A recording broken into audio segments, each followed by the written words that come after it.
Добрый день всем.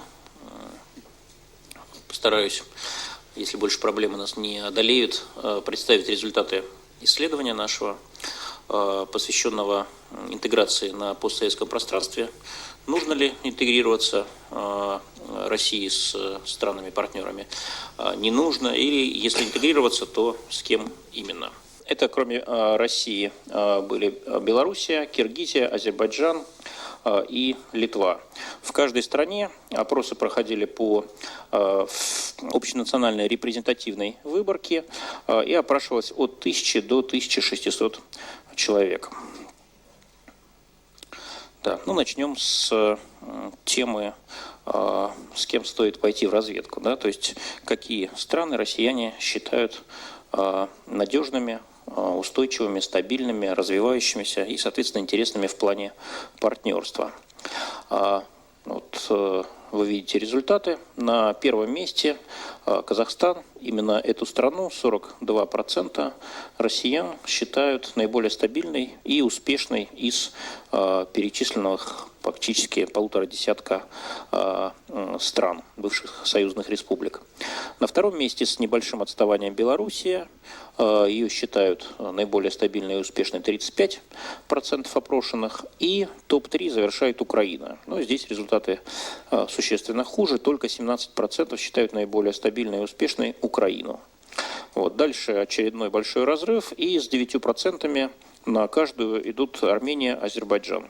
А что касается Молдавии, Туркменистана, Узбекистана, Грузии, Киргизии и Таджикистана, то, в общем, эти страны не считаются россиянами ни стабильными, ни успешными. Только от 1 до 5%, так сказать, фанатов, видимо, истинных, считают, что эти страны стабильные и успешные. Теперь посмотрим оценку внешней политики этих стран с точки зрения того, насколько близки их внешнеполитические курсы к курсу России. Да, то есть кого россияне могут назвать надежным партнером нашей страны на международной арене. Здесь очень близкие результаты получились. Опять на первом месте Казахстан 42%, на втором Белоруссия 36% и Украина на третьем месте 15%.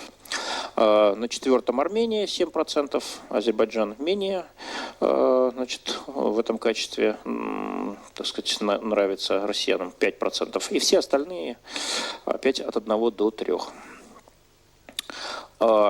Следующий аспект лидерский. Понятно, что институты в большинстве постсоветских стран работают плохо, доверие им низкое, поэтому основное доверие, либо недоверие граждан концентрируется на личностях, персонах лидеров этих государств. Тем более, что большинство из них занимают свои посты достаточно давно, и, в общем, россияне, как и граждане других стран, имели время и возможность уже составить о них какое-то определенное мнение, позитивное либо не очень. Так вот, кто же из лидеров стран СНГ вызывает у россиян наибольшее доверие? Иерархия следующая. Назарбаев Нурсултан, глава Казахстана, 37% на первом месте. На втором месте президент Беларуси Александр Лукашенко, 28%. И на третьем месте, опять-таки с большим разрывом, президент Украины Виктор Янукович, 12%.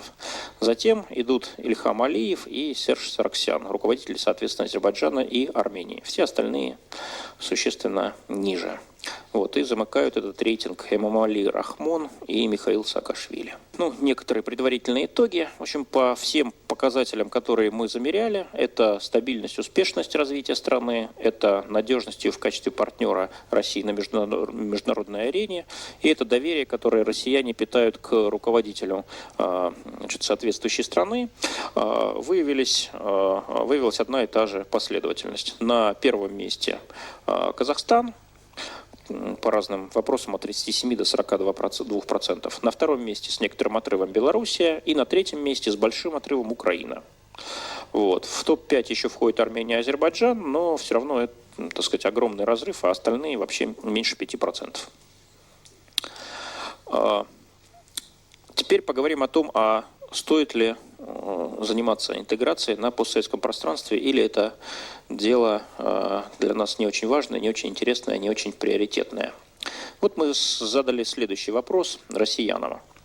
В этом году исполняется 20 лет с того момента, как Советский Союз перестал существовать. В последние несколько лет все чаще говорят о восстановлении прежних связей между странами бывшего СССР. Как вы думаете, в чем должны выражаться эти связи? Ну, конечно, есть крайние позиции. Одна из них – это та, что никакие связи восстанавливать не надо. Но эта позиция не пользуется популярностью в России, ее только 8% поддержали. Другая крайняя позиция состоит в том, что связи должны быть, но это должны быть стандартные связи, такие как, например, у России с Францией или с Америкой. В общем, обычные дипломатические и торговые культурные отношения, точно такие же, как с любыми другими зарубежными странами. Эта точка зрения уже гораздо более популярна. Ее придерживается треть россиян, если быть точным, 34%. Это группа, которая выступает за партнерские отношения с бывшими союзными республиками, но без объединения, без какой-либо интеграции. И, наконец, третья точка зрения, она оказалась самой популярной. 48%, почти каждый второй россиянин, все-таки выступает за интеграцию на постсоветском пространстве. Хотя единого представления о формах этой интеграции, о ее глубине, темпах нет. Даже в этом опросе мы видим, что мы предложили 3 варианта, и, в общем, достаточное число сторонников каждый из вариантов нашел. Теперь давайте чуть поподробнее рассмотрим эти варианты, их сравнительную популярность. 10%, это самый пока низкий результат в группе сторонников объединения и интеграции. Это создание некого аналога Евросоюза, но на евразийском пространстве. Евразийский экономический союз с общим рынком труда, капитала, услуг и единой валюты. Недавно об этом, как известно, была статья Владимира Путина. 10% наших сограждан, россиян, симпатизируют сейчас этой идее. Чуть более популярен вариант объединения стран бывшего СССР в таможенный союз с упразднением внутренних таможенных барьеров между ними. То есть такая более легкая форма интеграции, кстати, уже существующая. 15% за нее высказалось. И, наконец, вперед в прошлое, то есть восстановление бывшего СССР, правда, на добровольной и равноправной основе, и, видимо, без партии большевиков во главе ее. Такой некий аналог Союза суверенных государств, который в свое время Горбачев в 1991 году хотел создать. Он весьма популярен, 23% или практически половина из всех сторонников интеграции на постсоветском пространстве выступают именно за эту форму. То есть, по сути, единое государство, хотя и на добровольной и равноправной основе. Таковы предпочтения россиян.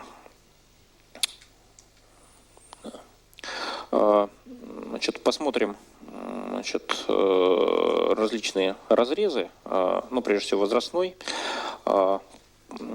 как россияне молодые, среднего возраста и старшего возраста относятся к различным вариантам интеграции. Мы видим, что есть некоторая зависимость. Например, что касается мнения, что восстанавливать никакие связи не нужно, умерла так умерла. Это мнение, оно разделяется примерно равным количеством респондентов в каждой из возрастных групп, от 7 до 9, то есть возрастные флуктуации незначительны. Но мнение о том, что отношения между Россией и другими странами СНГ должны быть аналогичны отношениям с любыми другими зарубежными странами, или, как у нас в России продолжают говорить, странами дальнего зарубежья, здесь уже есть существенная возрастная дифференциация. В самой старшей возрастной группе, 60+, только 28% считают, что именно так мы должны строить отношения с бывшими союзными республиками. А в самой молодой 38%, то есть более лояльное отношение к этой форме взаимодействия. Старики же, пенсионеры, не готовы относиться к странам бывшего СССР точно так же, как к Великобритании, скажем, Гане или Перу. И, наконец, интеграция. Как относится к ней? К различным вариантам интеграционного объединения. В самой молодой группе, 18-24, 40% его поддерживают. да, то есть это вариант самый популярный, хотя и не намного превышает популярность, значит, отношений стандартных, как с любой другой страной. Но вот в самой старшей возрастной группе, 60+, там эта популярность, она превращается уже в такую доминирующую форму. Там 55% однозначно выступают за различные формы интеграционного объединения. Вот, молодежь более спокойно к этому относится, но тоже, в общем-то, скорее за. А теперь перейдем к опросу, который наши коллеги делали в нескольких странах бывшего СССР. Напомню, это Белоруссия, Киргизия, Азербайджан и Литва. И сравним ответы на одни и те же вопросы жителей различных государств. Ну, вопрос тот же самый. Значит, нужно ли нам интегрироваться, и если да, то в какой форме? Вот здесь представлено, значит, 3 варианта ответа. Первый, как я уже говорил, это обычные отношения как между двумя различными государствами без какой-то интеграции. Вот эта форма отношений наиболее популярна в Литве. Там каждый второй, 52%, выступает за именно такую форму отношений. Ну, как вы знаете, они таковыми уже являются, потому что Литва входит в другое интеграционное объединение, в Евросоюз и в НАТО. Значит, в России 34% за эту форму высказываются, а в оставшихся 3 странах, Беларуси, Киргизии, Азербайджане, меньше, от 23 до 26%. Теперь альтернативная точка зрения, что никаких, значит, связей восстанавливать не нужно. Эта точка зрения наиболее популярна в Азербайджане. Там 39% вот, полагают, что, значит, назад в СССР нам точно не надо, и вперед к интеграции тоже. А в других странах, ну только вот в Литве 13%, а во всех остальных от 6 до 8%. То есть она является такой непопулярной. И, наконец, различные формы интеграционного объединения. В России, как я уже говорил, 48% за интеграцию высказывается. В Киргизии, и тут максимум мы видим сторонников интеграции, 67%. И в Беларуси здесь на 2-м месте 62% сторонников интеграции. В Азербайджане и в Литве 24-26%. То есть мы видим, что в Азербайджане и Литве население очень поляризовано. Да? Кто-то против любой формы интеграции, но есть все-таки значительное меньшинство, 24-26% каждой из 2 стран, которые все-таки выступают за такую интеграцию. И с этим мнением надо считаться. В России большинство за сторонниками интеграции, но есть значительная оппозиция. Вот как минимум 34 плюс 8, значит, в совокупности будет где-то, значит, 42%, кто полагает, что интеграция не нужна. Вот. Это меньше, чем сторонников интеграции, но это огромная часть наших граждан. И, в общем, если мы хотим все-таки какие-то интеграционные проекты осуществлять, надо с ними разговаривать, надо, значит, их убеждать, надо с ними договариваться. Вот. Ну и, наконец, Белоруссия и Киргизия – это те страны, которые наиболее настроены, из 5 перечисленных, наиболее настроены к интеграционным процессам. В общем, это такой твердый оплот, плацдарм интеграционизма. Ну, какие формы? Да, следующий вопрос. Какие формы интеграции наиболее популярны в каждой из стран? Ну, вот самая глубокая форма интеграции – это, по сути, единое государство. Вот левый график. Значит, больше всего сторонников его в России и в Киргизии. 23-24%. Во всех остальных, значит, существенно меньше. В Беларуси 19, в Литве 6, в Азербайджане всего 1. То есть промежуточная форма – таможенный союз. Это правый график. Значит, больше всего сторонников в Киргизии и в Беларуси по 21%, в Азербайджане 7%, в Литве 13%, 15% в России. Ну и, наконец, значит, продвинутая форма – Евразийский экономический союз, то есть аналог Евросоюза на евразийском пространстве. Он более популярен в Беларуси и Киргизии по 22%. Затем идет Азербайджан 16%, 10% Россия и 7% Литва. На этом практически все. Резюмирую, что число сторонников интеграционного объединения в различных форматах среди жителей 5 стран бывшего СССР варьируется, значит, от четверти до 2/3.